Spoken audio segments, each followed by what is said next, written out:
¿Quién es Friedrich Nietzsche?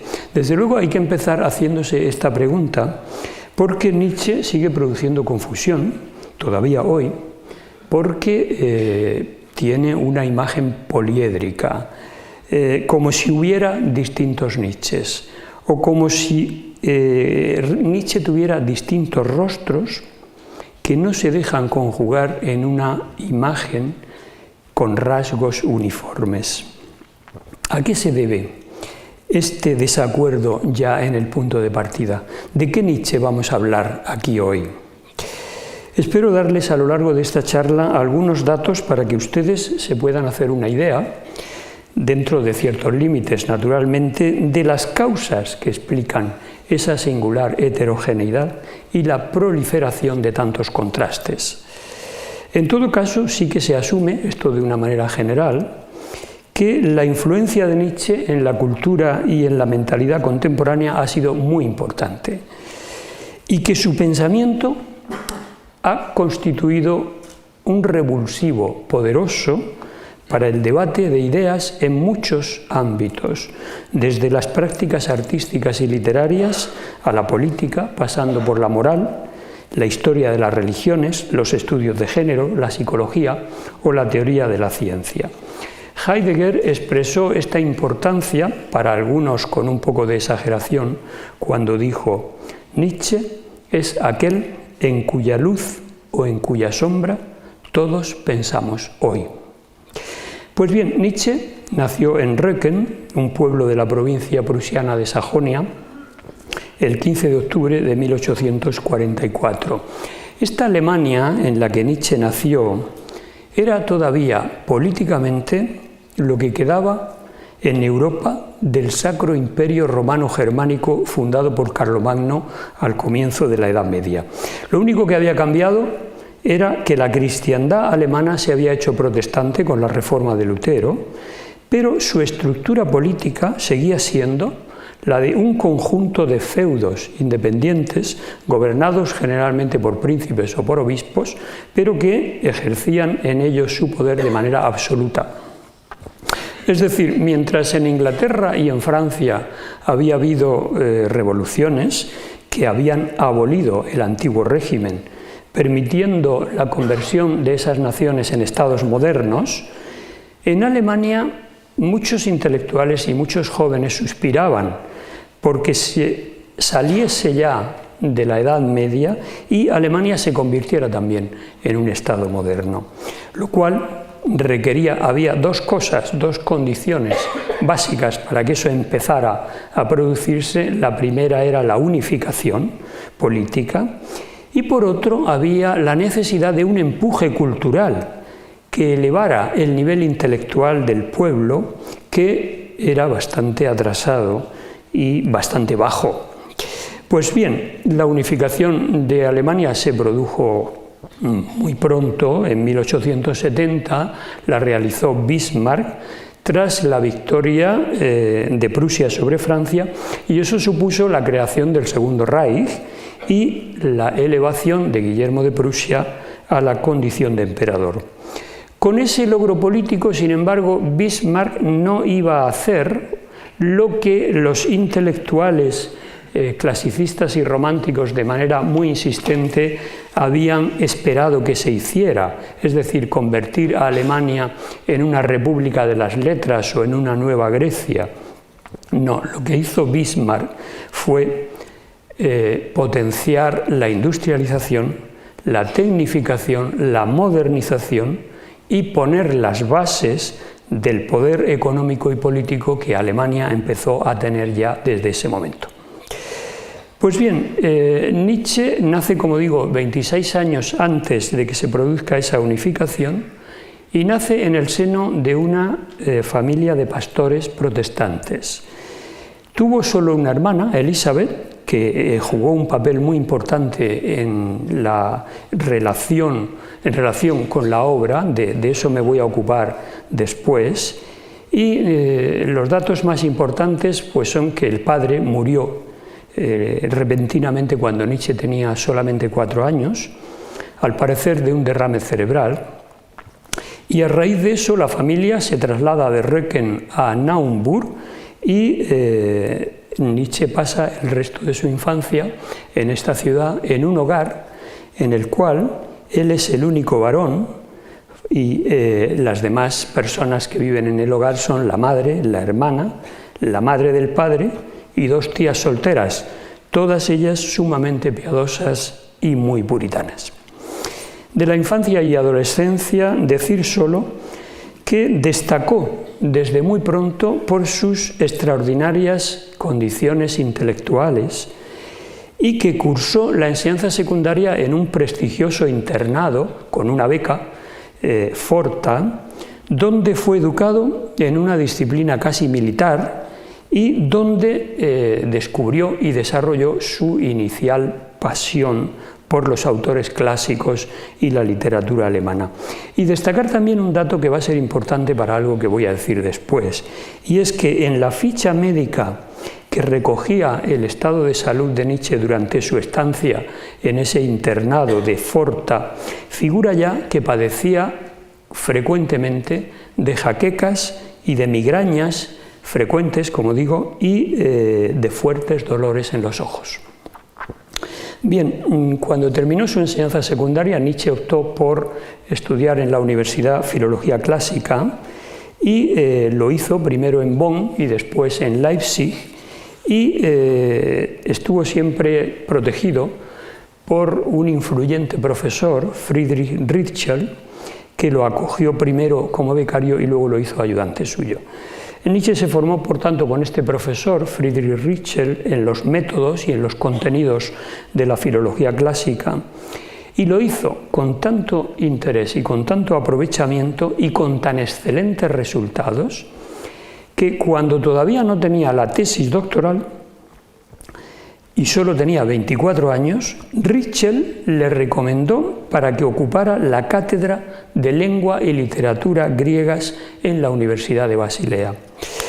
Durante esos años que estuvo en Leipzig como filólogo, formándose, le sucedieron 2 acontecimientos que quiero señalar porque marcarían de manera muy profunda su vida y su pensamiento. El primero fue la lectura del libro de Schopenhauer, El mundo como voluntad y representación. Le impresionó muchísimo este libro, vio reflejadas en él tantas preocupaciones y estimuló tanto su reflexión que desde que se produjo este encuentro no dejaría ya Schopenhauer de acompañarle en su vida. Y el segundo gran acontecimiento fue que, fortuitamente, fue presentado al gran compositor Richard Wagner. Wagner era ya por entonces un artista internacionalmente famoso que le doblaba la edad a Nietzsche y que accedió a conocer a este joven porque había oído decir que era un grandísimo entusiasta de su música y que la improvisaba maravillosamente bien al piano durante veladas y reuniones sociales. Nietzsche era un muy buen pianista y un músico, no sé si muy bueno o menos bueno. Bien, pues resulta que este primer encuentro con Wagner sucedió solo unos meses antes de que Nietzsche tomara posesión de su cátedra en Basilea, y como a Wagner le impresionó muy positivamente Nietzsche, pues le invitó a visitarlo en su mansión de Tribschen, a orillas del lago Lucerna, que estaba solo a un breve trayecto en tren desde Basilea. Pues bien, Nietzsche llegó a Basilea en 1869 para empezar su vida de profesor y, lógicamente, sus colegas de la universidad le recibieron con mucha curiosidad y con mucha expectación, porque venía rodeado de una aureola rutilante de pequeño gran genio. Por eso, nada más llegar, le solicitaron que dictara la solemne lección inaugural del curso, cosa que Nietzsche aceptó, la preparó y la pronunció bajo el título Homero y la filología clásica. Pues bien, cuando llevaba 3 años como profesor, o sea, en 1872, publicó su primer libro con el título El nacimiento de la tragedia en el espíritu de la música. Esta publicación se iba a convertir probablemente en el acontecimiento que de manera más profunda iba a cambiar su vida. El contexto en el que el libro se escribió fue el siguiente. Su maestro Ritschl le había dicho, cuando empezó a ejercer su cátedra en Basilea, que puesto que había accedido a la cátedra sin tener siquiera la tesis doctoral, pues sería muy conveniente que publicara un libro en el que se presentara al gremio de los filólogos académicos, y ese libro debía de demostrar sus conocimientos, sus dotes, y justificar de ese modo que se merecía la cátedra obtenida por recomendación de Rilke y en cuya recomendación Rilke había comprometido todo su prestigio.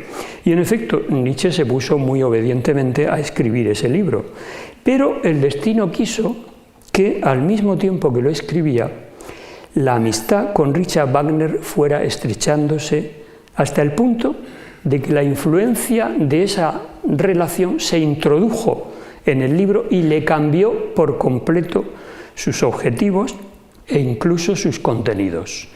O sea, con su poder de seducción, el fascinante genio de Wagner logró captar a Nietzsche para que desde la universidad apoyara su proyecto de potenciamiento cultural de la Alemania que había unificado Bismarck mediante su arte y su música, el arte y la música de Wagner.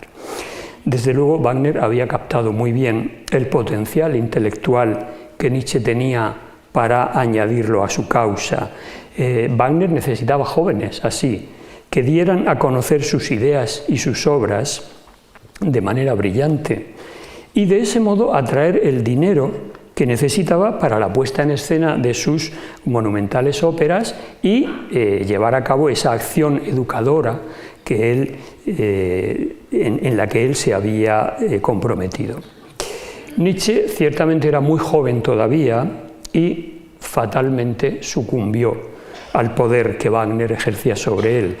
En el libro que estaba escribiendo, El nacimiento de la tragedia en el espíritu de la música, se introdujo esa influencia, como he dicho, y quedó plasmada la confusión de esta situación hasta el punto de que en una carta escrita a su amigo Erwin Rohde le dice: «En estos momentos, dentro de mí, ciencia, arte y filosofía crecen juntos de tal modo que creo que voy a parir un centauro». La ciencia era lógicamente la filología clásica, el arte era la música de Wagner y la filosofía era el pensamiento de Schopenhauer. Pues bien, cuando el libro se publicó, ciertamente no era lo que la filología académica oficial esperaba. Lo que se veía en ese libro era una mezcla, una amalgama no muy bien estructurada de cuestiones filológicas con consideraciones metafísicas, musicales, artísticas y políticas. Además, el libro no cumplía con las exigencias formales mínimas y usuales en el mundo académico. Por ejemplo, no se citaban textos de los autores clásicos para apoyar lo que se estaba defendiendo, ni había notas a pie de página que demostraran la erudición bibliográfica del autor, etc. Así que cuando apareció el libro, pues durante varios meses no se produjeron ni reacciones ni respuestas de ningún filólogo ni de ningún filósofo profesional. No aparecieron reseñas ni comentarios de prensa, sino que se hizo un silencio tan inquietante que hizo exclamar a Nietzsche: «Casi da la impresión de que he cometido un crimen». Pero esta situación cambió muy pronto. Algunos meses después, un antiguo compañero de Nietzsche, enforta y filólogo académico prestigioso, Ulrich von Wilamowitz-Mellendorf, publicó un panfleto titulado sarcásticamente «Filología del futuro», y en él criticaba de forma despiadada la obra de Nietzsche, calificándola a la vez de pésima obra de filología y de banalidad wagneriana. Acusaba a Nietzsche directamente de ignorante, de cometer imperdonables errores en un profesor de filología y de ser infiel a la ciencia y a la verdad. Por lo que, como conclusión de su panfleto, Wilamowitz pedía que Nietzsche dimitiera de su cargo de catedrático y abandonara la universidad. Este panfleto, junto con otras críticas de más filólogos profesionales que inmediatamente se unieron a la de Wilamowitz, hizo un daño tan terrible a la imagen pública de Nietzsche que cuando empezó el nuevo curso académico, a Nietzsche se le matricularon solo 2 estudiantes y para el segundo semestre ya no se le matriculó ninguno. La reputación de Nietzsche se deterioró hasta el punto de que las autoridades de su universidad empezaron a considerar que resultaba perjudicial para el prestigio de la institución, de modo que un profundo sentimiento de decepción y de vergüenza se apoderó de Nietzsche. Y además, este malestar psicológico pues hizo que se agravaran sus achaques de salud, de manera que casi siempre estaba de baja.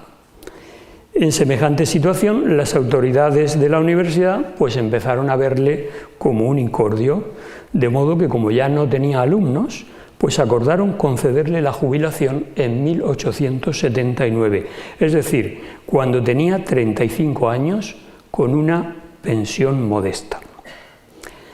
Bien, quisiera ahora, antes de seguir adelante, decir unas breves palabras sobre los términos de esta polémica. Los filólogos clásicos tomaron claramente el libro de Nietzsche como una provocación, como un ataque directo a ellos y a su gremio, porque vieron en él una rebelión contra su estricto positivismo filológico que hacía de los textos del pasado hechos científicos incuestionables. Ciertamente, la filología clásica tiene que tener como objetivo la reconstrucción fiel del mundo y de la cultura antiguas, pero Nietzsche la practicaba en su libro como una crítica a la cultura moderna, a sus instituciones, a sus prejuicios. Esa crítica era posible hacerla en un libro de filología clásica porque se podía hacer desde un ideal que Nietzsche había extraído de su estudio de los textos y de la cultura del pasado. Es decir, la misión de los estudios clásicos, según Nietzsche, no era alcanzar un conocimiento científico del pasado solamente, sino a partir de ese conocimiento perfilar una representación de la antigüedad, que ciertamente tenía que ser idealizada, pero que nos iba a permitir ver la diferencia entre esa imagen ideal y las condiciones, tanto positivas como negativas, del presente, y de ese modo hacer una crítica. No se trataba, por tanto, para Nietzsche, en la filología clásica, de hacer puro eruditismo ocioso e improductivo. Nietzsche insiste en que todo lo que el pasado nos ha transmitido, ideas, usos, costumbres, valores, instituciones, condiciona de una manera sustancial la forma en la que los sujetos de épocas posteriores nos comprendemos a nosotros mismos, tanto individual como colectivamente. Por eso es necesario para cada época estudiar su pasado. Pero estudiándolo no por el simple gusto de conocerlo, sino porque necesitamos precisar cómo ese pasado ha llegado hasta nosotros, cómo ha sido una y otra vez modificado su significado por las distintas interpretaciones que otras épocas han hecho de él, incluso cómo ha sido o ha podido ser falsificado de manera intencionada o no, ya que nos es necesario aclarar en qué medida su influencia sobre nosotros nos puede ser beneficiosa o perjudicial. Desde una actitud puramente anticuaria, la filología no conserva, sino que momifica la vida. Habría que reorientarla, dice Nietzsche, hacia objetivos nuevos, hacer de ella una historia cultural comparada.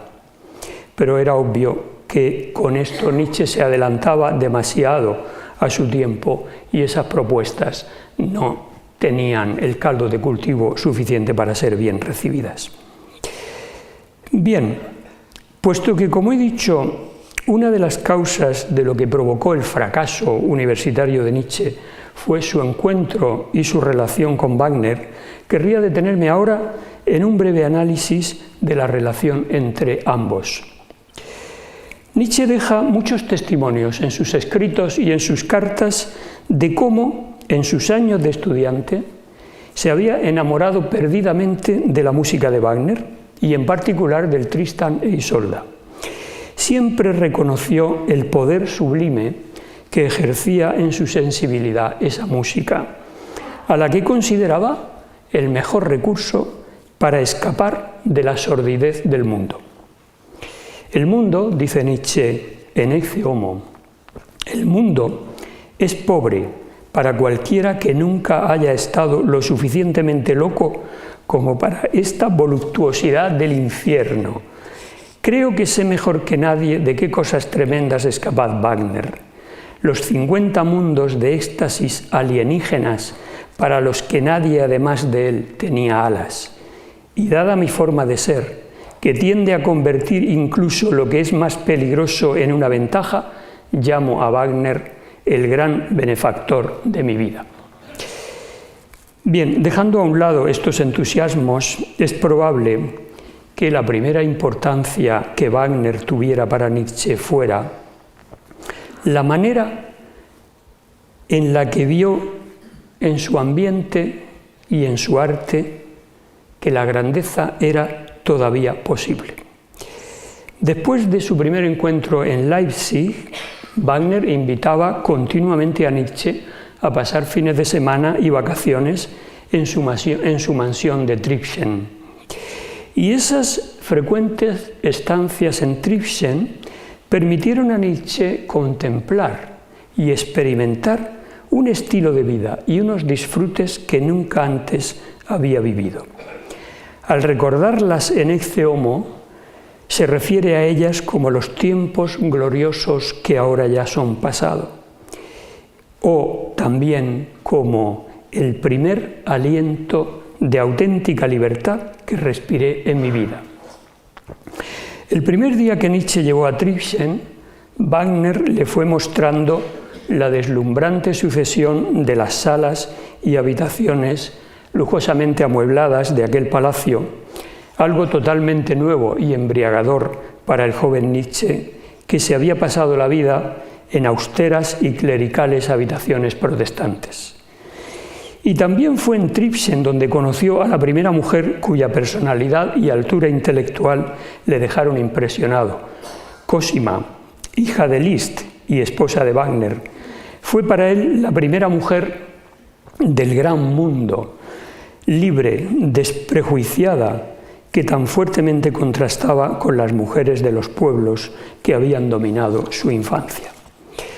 De modo que los años de Tribschen quedaron como el mejor periodo de la vida de Nietzsche, porque además de esa ilusión de grandeza, de libertad y de glamour, sus días allí fueron tan cercanos y tan cálidos que le hicieron sentir que nunca antes había tenido un hogar al que perteneciera y del que pudiera sentir nostalgia. En Ecce Homo todavía recuerda por eso a Tribschen como la isla de los bienaventurados y confiesa: por nada del mundo querría apartar de mi vida aquellos días de Tribschen. Bien, una vez contado esto, la pregunta decisiva, claro está, es ¿por qué se produce la ruptura entre Nietzsche y Wagner? ¿Cómo vio Nietzsche a Wagner cuando sintió que su amistad tenía que darse por terminada? La opinión más repetida de esta cuestión es la necesidad de Nietzsche de librarse de la presión y de la autoridad de Wagner para ser él mismo. Es decir, la causa habría sido la necesidad de independencia, matar al padre, en sentido freudiano. Es cierto que Nietzsche no llegó a ser él mismo hasta que rompió con su querido tirano, que le estropeó su primer libro, que fruncía el ceño cada vez que en aquello que Nietzsche escribía no aparecían suficientes referencias a él, a Wagner, y que le pidió hacerse cargo de la revista que debía publicitar sus representaciones operísticas. Necesidad, por tanto, de una independencia del alma. Eso habría sido lo que estaba en juego aquí. Y es cierto que Nietzsche se compara, cuando piensa en esta situación, con Bruto, el héroe que asesinó a César, aunque él mismo, Bruto, había sido espiritualmente el hijo de ese César, el hijo adoptivo de ese César. Pues bien, yo creo que en realidad, aun siendo cierto todo eso, la ruptura entre Nietzsche y Wagner se produjo, de hecho, por Bayreuth. Bayreuth, el gran teatro de las óperas wagnerianas y lo que eso representaba. Wagner había hecho de Bayreuth el centro cultural por antonomasia del nuevo imperio alemán. Veamos qué sentido tenía esto y por qué golpeó a Nietzsche de un modo tan doloroso.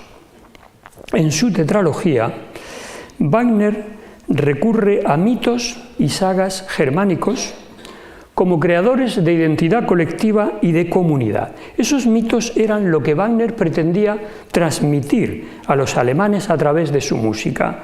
O sea, ese era el propósito del Anillo del Nibelungo, obra con la que se inaugura Bayreuth y que significaba una apuesta política muy sustancial. En aquella época, los años de intensa industrialización de Alemania y de individualismo capitalista, la religión cristiana ya no crea la solidaridad de la comunidad, ni tampoco producía el sentimiento de un destino común, compartido, más allá de la mediocridad de las patrias. Wagner creía que una vez perdida esa eficacia de la religión cristiana, le correspondía al arte cumplir ese papel de producir solidaridad y desplegó por eso una nueva religión estética que él creía que era a ejemplo de la que tuvieron los griegos.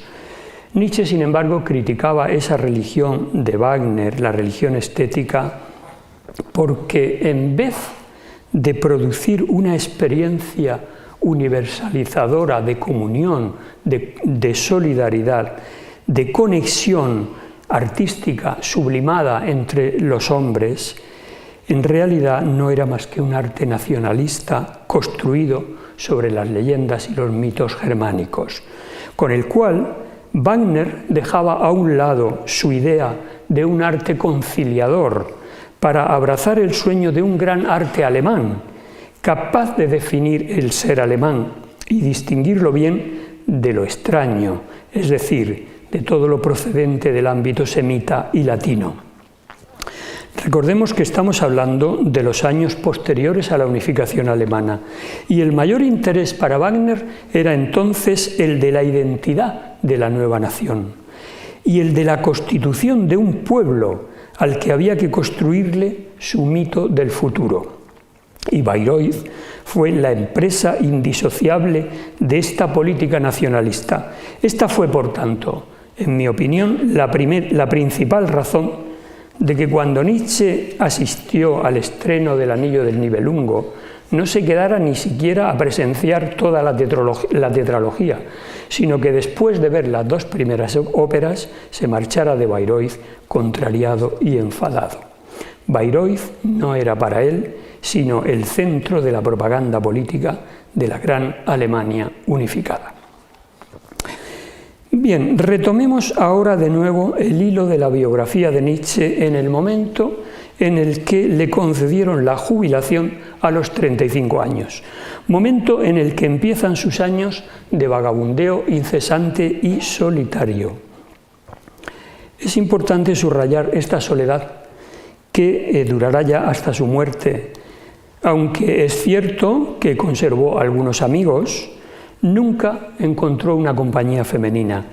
Desde que la única mujer de la que parece ser que estuvo realmente enamorado, Lou Salomé, le diera calabazas en 1881, para irse a vivir con el mejor amigo entonces que tenía Nietzsche, que era el escritor y filósofo Paul Rée. Nietzsche se dedicó, por tanto, durante estos años de vagabundeo, a peregrinar por los lugares más bellos de Europa. Para los inviernos buscaba un clima templado y, por tanto, prefería la costa azul francesa o italiana. Los veranos los pasaba en Sils Maria, en los Alpes suizos, y como sus recursos económicos eran muy escasos, pues se tenía que alojar en pensiones y en hoteles muy baratos, en los que la suya solía ser una presencia silenciosa y cortés. En los comedores comunes seguía una dieta muy estricta y muy frugal: fruta, leche, un poco de carne y té. Puesto que tenía frecuentes indisposiciones y problemas de salud continuos, pues se veía condenado a permanecer en cama durante días, y en esas situaciones dependía de la amabilidad y de la ayuda de desconocidos. Bueno, decía yo al principio de esta charla, hablaba de la pluralidad, de la diversidad de los rostros y de las imágenes que se tienen de Nietzsche, de la dificultad para armonizarlas en un todo coherente. Una de las principales causas de esto es ciertamente que Nietzsche no fue, en la mayoría de sus obras, un escritor sistemático. Rara vez exponía lo que quería decir de una manera organizada y concluyente. Cabe preguntarse entonces por qué. ¿A qué se debía? ¿Cuáles eran las causas de que no lo hiciera?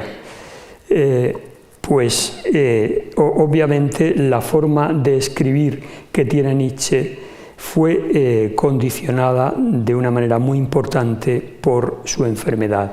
Es decir, la forma de escribir que presenta Nietzsche en muchos libros, compuestos básicamente por aforismos o por parágrafos, que no tienen muchas veces una sucesión temática, sino que están situados de una manera desordenada, obligan al lector a ir buscando las referencias a cada idea para luego compararlas y de todas ellas crear un contexto que dé sentido realmente a esa idea.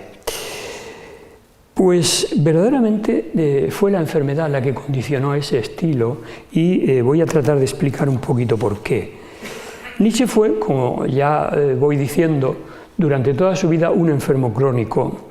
Además de las jaquecas y de las migrañas, que ya sufría desde adolescente, pues durante la guerra franco-prusiana de 1870, él sirvió como voluntario en los equipos de enfermería y mientras atendía a los heridos contrajo disentería y difteria. Y lo peor fue que los médicos le trataron con medicamentos y procedimientos un poco bárbaros en aquel momento, nitrato de plata, opio y otros productos que destrozaron para toda su vida sus intestinos. Pronto, desde luego, salió del peligro, no murió, pero continuaban los dolores y los vómitos, y eso se prolongó pues, prácticamente durante toda su vida, de tal forma que Nietzsche contrajo el peor de los hábitos, que era autoadministrarse medicinas y calmantes que le aliviaban momentáneamente los síntomas, pero que le dañaban cada vez más su organismo.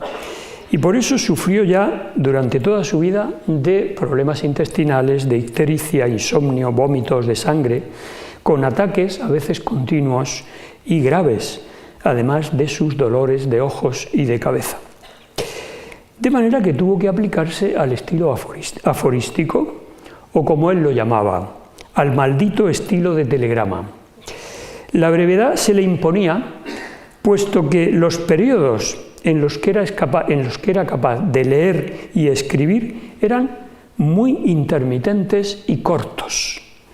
Por eso escribió los libros, no todos, algunos de ellos, bastantes, de la única forma en que fue físicamente capaz, con aforismos y parágrafos aislados, como he explicado. Sin embargo, no todo era negativo en este estilo. El hecho era, y él lo cuenta, El hecho era que recobrarse una y otra vez, tras haberse sentido casi al borde de la muerte, estimulaba en Nietzsche una creatividad disparada. Él mismo dice que después de dolores extenuantes concebía ideas con absoluta claridad, como si le gritaran. De lo que está formada su escritura, por tanto, es de estallidos aforísticos breves, con frecuencia no sucesivos, pero que es lo que verdaderamente llamó la atención de los primeros autores que se entusiasmaron con los libros de Nietzsche y se dejaron influenciar por él, porque veían en ese estilo tan peculiar una forma de comunicación directa y ultramoderna. Las obras teatrales de Strindberg, por ejemplo, que fue uno de los primeros lectores entusiastas de Nietzsche, esas obras teatrales son famosas porque rechazan las unidades teatrales clásicas de tiempo, espacio y acción, y porque, sin seguir ninguna progresión lógica, resultan electrizantes en su puesta en escena. Algo similar sucede en la pintura de Edvard Munch, otro entusiasta de Nietzsche, que deja zonas enteras del lienzo vacías con solo salpicaduras de pintura que han ido a parar allí de forma no premeditada. Lo que más sorprende, en definitiva, en la escritura de Nietzsche es que nunca concluye, que deja en el aire muchas veces su hilo argumental con una elipsis, con un quizás, lo que significa que deja la conclusión a cargo del lector. Ese es el mejor estilo, cree Nietzsche, para decir que no tenemos verdades absolutas, que no hay certezas aseguradas que se puedan enseñar, sino que cada cual ha de encontrar su propio sentido y su propio equilibrio. Cada cual debe hacer sus conclusiones. Sin embargo, pues también es verdad que no para todo el mundo la escritura aforística es lo más atractivo y lo más deseable para leer. Por eso, durante bastantes años, los libros de Nietzsche apenas se vendían, de modo que él se vio obligado a veces a pagar de su bolsillo o pidiendo dinero a los amigos para que se pudieran publicar. Sin embargo, llegó un momento en el que, por un motivo casual, se produjo casi repentinamente el salto de Nietzsche a la fama. Resultó que un danés, Georg Brandes, que era uno de los críticos literarios más destacados en ese momento del norte de Europa, y era un hombre muy bien relacionado, amigo de John Stuart Mill y de personajes famosos como el propio Strindberg, George Bernard Shaw, Baudelaire, entre otros, pues resulta que este señor Brandes se fijó en un escritor como Nietzsche, todavía casi desconocido, tan atípico, tan disidente en todo. Brandes contactó con Nietzsche en 1887 y después de leer algunos de sus libros, decidió impartir unas conferencias sobre ellos en la Universidad de Copenhague. Estas conferencias tuvieron tanto éxito que se animó a publicarlas y resultó que esa publicación fue como poner un altavoz ante la obra de Nietzsche, porque alcanzó una difusión y una notoriedad tan amplia que a partir de la década de 1890 la fama de Nietzsche se propagó como un fulgor, especialmente entre las vanguardias artísticas de Berlín y de París, con una amplia repercusión en la pintura, en el teatro, en la poesía y en la música. De modo que fueron los escandinavos los que prendieron el fuego nietzscheano y fue Brandes el que hizo saltar la chispa avisando al mundo de la existencia de Nietzsche. Las obras de Nietzsche a partir de ese momento se hicieron cosmopolitas y entre sus lectores se contaban personajes como Thomas Mann, Richard Strauss, Carl Jung, Hermann Hesse, Rilke, Joyce, Jack London, Paul Valéry, entre otros.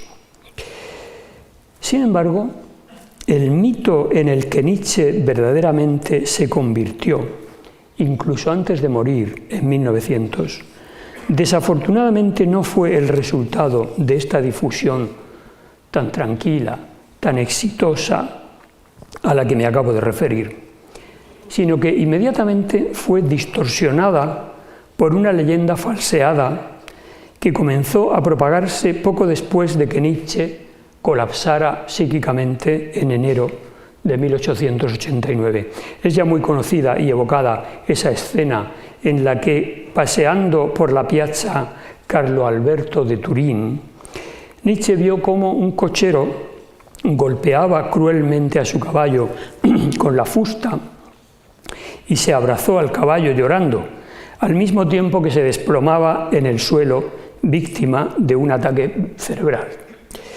No murió en el acto, como sí le sucedió a su padre, sino que él todavía viviría 10 años más, pero sin volver ya a recobrar la lucidez, sino que durante todo ese tiempo permaneció en un estado prácticamente vegetativo. Pues bien, aquí es donde entra en escena la hermana de Nietzsche, Elisabeth, que fue la autora de la leyenda falseada y la principal impulsora de sucesivas imágenes distorsionadas de la figura y de la obra de su hermano. Sus muchos años de dedicación a esta tarea, desde 1895 a 1939, 44 años, y los medios tan eficaces que empleó, artículos periodísticos, prólogos a las ediciones de los libros de Nietzsche, obviamente, invenciones biográficas, todo eso dejó muy condicionado de manera negativa el modo como las generaciones posteriores hemos tenido acceso a la obra y al conocimiento de Nietzsche. Vale la pena que les cuente, aunque sea de una manera un poco general, esta historia que se ha sabido no hace tanto, para que puedan ustedes juzgar por sí mismos.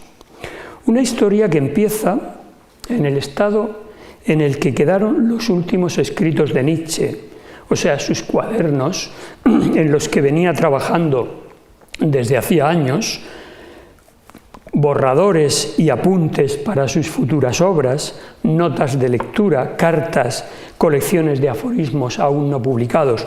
Todo ese material quedó verdaderamente sin la protección de un autor que verdaderamente presentara editado ese material.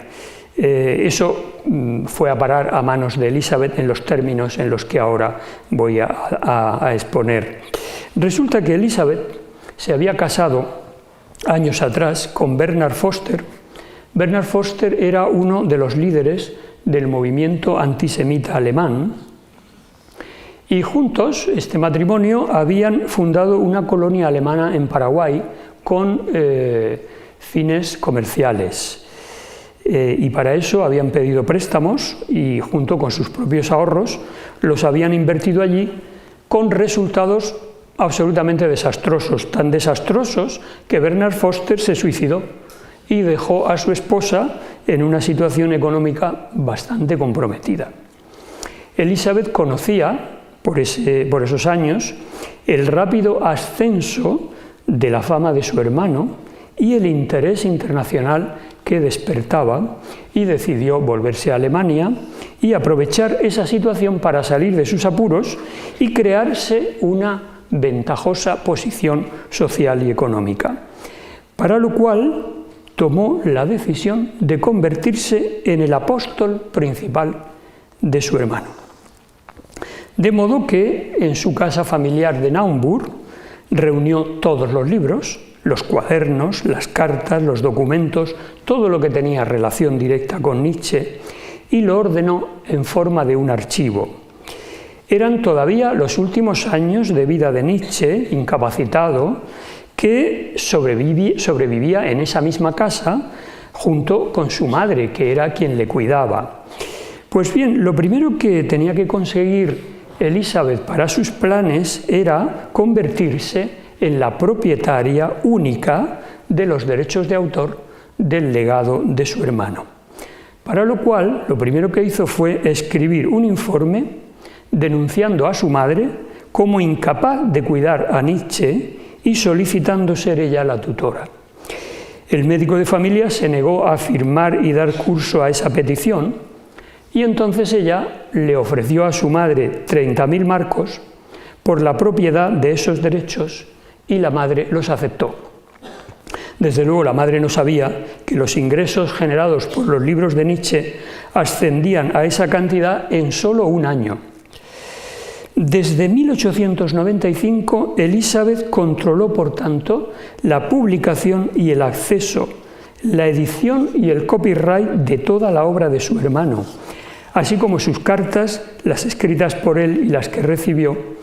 Y esta posición le permitía ejercer la censura que quisiera, dar forma a los textos y a la biografía como mejor le conviniera, y sobre todo, cobrar los derechos de todo lo que ella quería publicar. Desplegó dos tipos de actuaciones, una orientada a aumentar y a consolidar la fama de Nietzsche, y para eso creó en torno a él una especie de culto, que ahora explicaré. Y la segunda fue poner las ideas de su hermano, aderezarlas, falsearlas, en último término, al servicio del nacionalismo bismarckiano primero y del nacionalsocialismo hitleriano después. Así que, para lo primero, convirtió la casa de Naumburg, donde todavía Nietzsche vivía, además de en su archivo, en un lugar de peregrinaje para exhibirlo a Nietzsche por breves instantes recostado en su butaca, inmóvil y con la mirada perdida.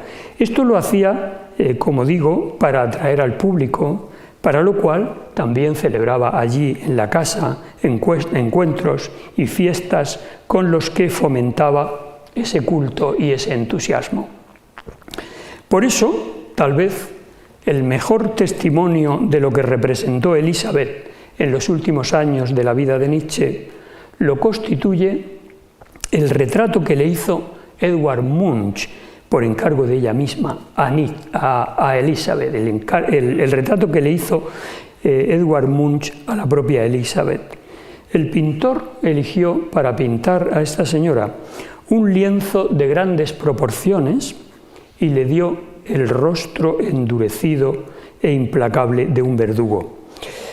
Con las ventas de las sucesivas ediciones de las obras de su hermano, Elizabeth se construyó una posición económica más que desahogada. Baste recordar que, con motivo de la Primera Guerra Mundial, ella consiguió que se imprimieran 150.000 ejemplares de Así habló Zaratustra en una edición especial de bolsillo para que los soldados alemanes se la llevaran al campo de batalla junto con el Nuevo Testamento. Por otra parte, y al mismo tiempo que hacía esto, se dedicó a falsear, como ya he dicho, las ideas de Nietzsche, creando la imagen de él como el pensador que mejor representaba el nacionalismo alemán y los valores de la Alemania imperial guillermina.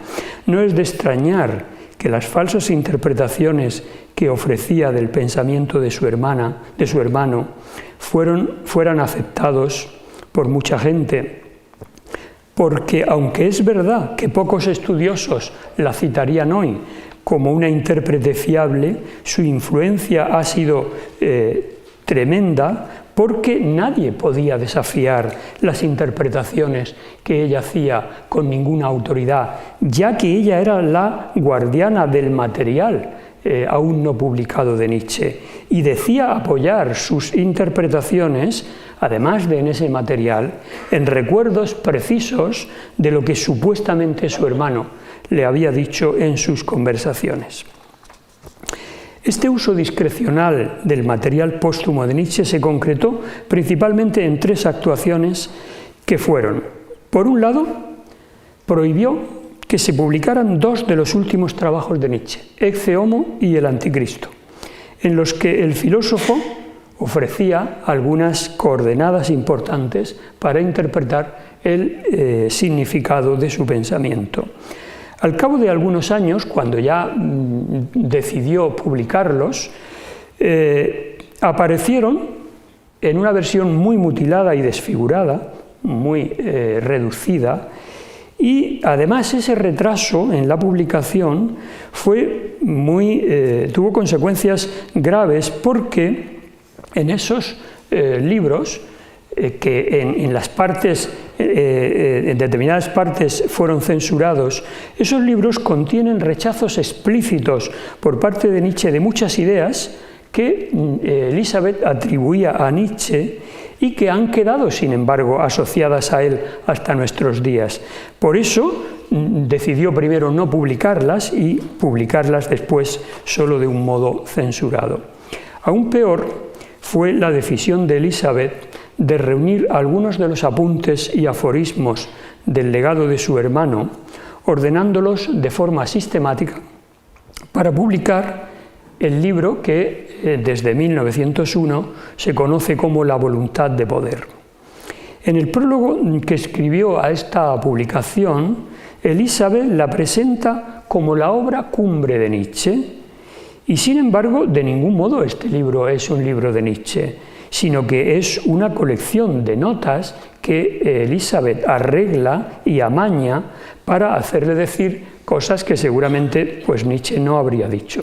Y esa obra fue la más decisiva para hacer creer que Nietzsche era un protonazi. La táctica comercial de Elisabeth consistía en ir haciendo sucesivas ediciones, y en cada nueva edición de este libro que ella había compuesto, lo que hacía era aumentar el número de fragmentos, que incluía consiguiente también un aumento del precio. En 1904, Elisabeth publica, y esta es otra de las actuaciones, la última, una amplia biografía novelada en 2 tomos, titulada Das Leben Nietzsches, la vida de Nietzsche, que en realidad no contiene más que un conjunto de invenciones con las que Elisabeth presentaba a su hermano como un genio, un héroe, un santo, defensor de los valores de la noble tradición germánica, en lo cual Nietzsche habría puesto de manifiesto su profunda religiosidad heredada de su familia. De esta manera pretendía neutralizar, y lo consiguió durante mucho tiempo, la fuerza subversiva de la obra de Nietzsche, falsear su naturaleza más propia, es decir, su espíritu de libertad, su ateísmo, su rechazo de la moral tradicional y puritana, y su propósito de provocar un cambio de valores mediante su crítica genealógica. En suma, Elisabeth transformó toda esta crítica filosófica de Nietzsche en una polémica reaccionaria contra la modernidad. Desgraciadamente, esa biografía se convirtió en el más influyente instrumento de divulgación de la imagen distorsionada de Nietzsche desde los comienzos del siglo XX. Esta fue, por tanto, la primera gran malinterpretación de Nietzsche y el origen de muchas de las que le siguieron.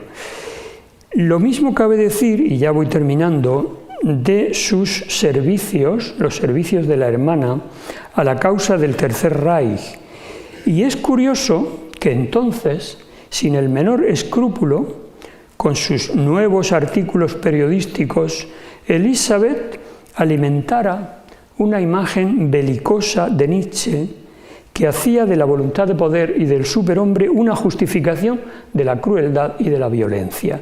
De este modo, describía ahora a su hermano como un decidido partidario de la guerra.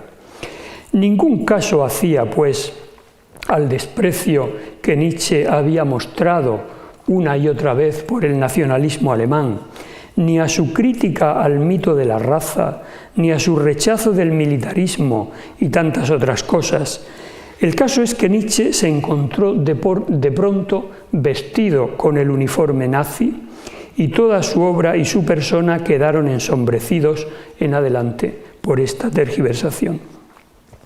Toda esta operación de la hermana tuvo mucho éxito. de modo que a Nietzsche se le popularizó como el filósofo que apreciaba las glorias de la fuerza, la guerra, el militarismo y la necesidad de un renacimiento racial de los alemanes.